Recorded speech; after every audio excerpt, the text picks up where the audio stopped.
because the fragmentation of land has created pressure. And if there is a county that is threatened to be a slum, if we don't do anything in another 20 or 30 years, is here. And we thank God for the housing project.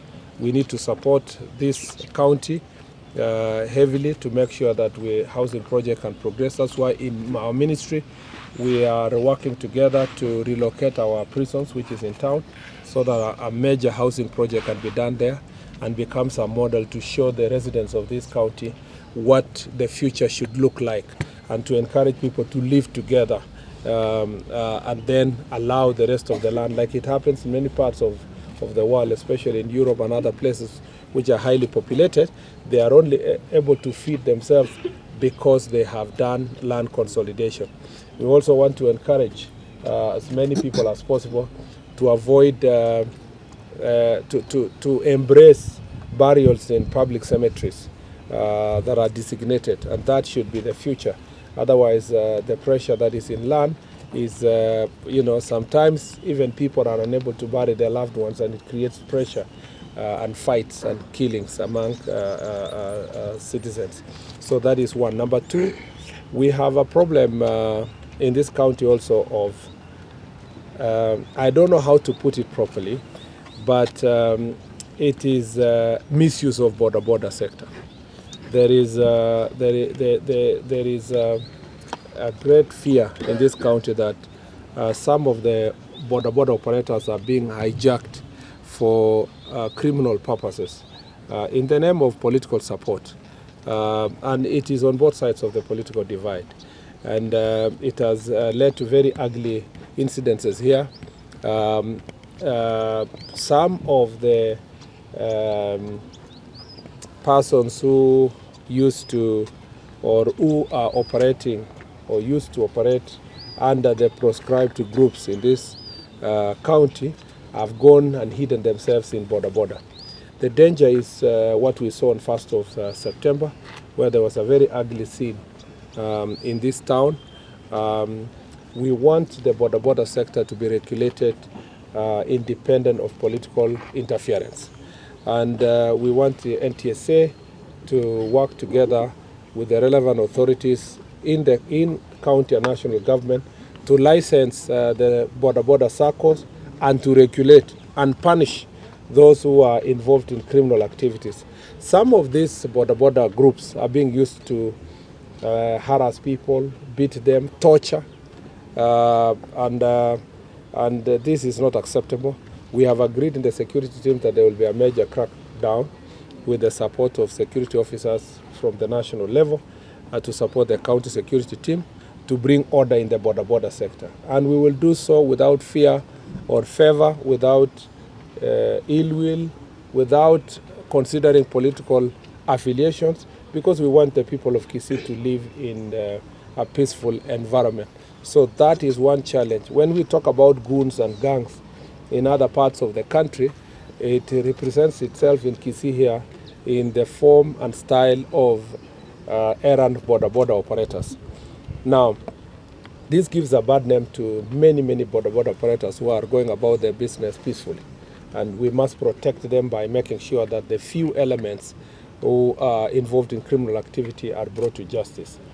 I want also to emphasize here that in the same sector, we must find a way of ensuring that the economic activities can benefit young people, because it's a multi-billion economy. It's important that they are properly organized, and we want to request county government to partner with the national government so that we can organize the border sector to be an employer, not to be seen as a respectable profession, as a respectable transport sector that can be involved in security, supporting security operations. In some counties, and I'm very impressed in some of these counties, it's actually the border chair sits once in a while in the county security team. And the county security team benefits immensely from the intelligence that is collected from the border sector. there is no reason why it should not be the same in Kisii, where a properly organized border sector, where their leadership is consulted and they work together with the county security team so that they can foster good security in this area. We want to also, the third issue that is of great concern here is defilement. This is a problem across, it's heavy on the western side, where we had passed Jukwaa, La Usalama the other week, and this week, from yesterday in Migori and now here, it's also evident that it is a big problem in this place. We just want to say that this requires a whole society support, because most of the children are being defiled by people they know, relatives, teachers, people who would have been caregivers to those children. We want to ask, and that is the conversation I'll have with the chiefs and assistant chiefs, to hold more barasas, create awareness, but also make sure that they take responsibility to ensure that cases of defilement are reported.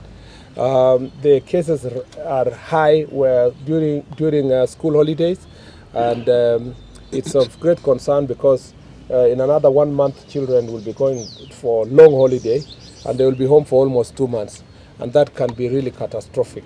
We have to find ways of ensuring that they are protected. In some instances, some of the children are being defiled on their way to school.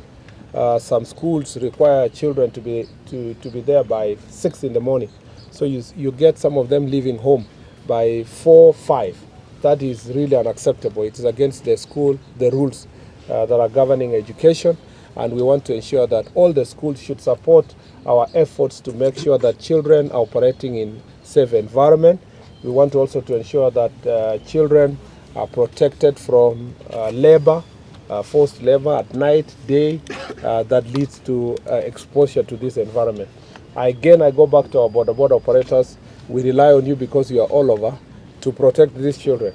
And we don't want cases where transporting also children back to and from school, some of the operators take advantage of these children and engage in acts of defilement. As such, we want to appreciate that the courts have taken this matter seriously. We have, in the last, I think I'm told 9 months, we have about 157 suspects who are now in court, and most of them are in remand. This is impressive, and we need to continue. We need also the county government to establish a rescue center. We know that we had a vast discussion with the county women MP. She's doing something about that, and we need to support this sector, and county government needs to have as many rescue centers as possible to protect our children. I think those are basically the main, DIG, those are the main things, yeah? Yeah. And so the small issue of border conflict and stock theft, I think it's contained.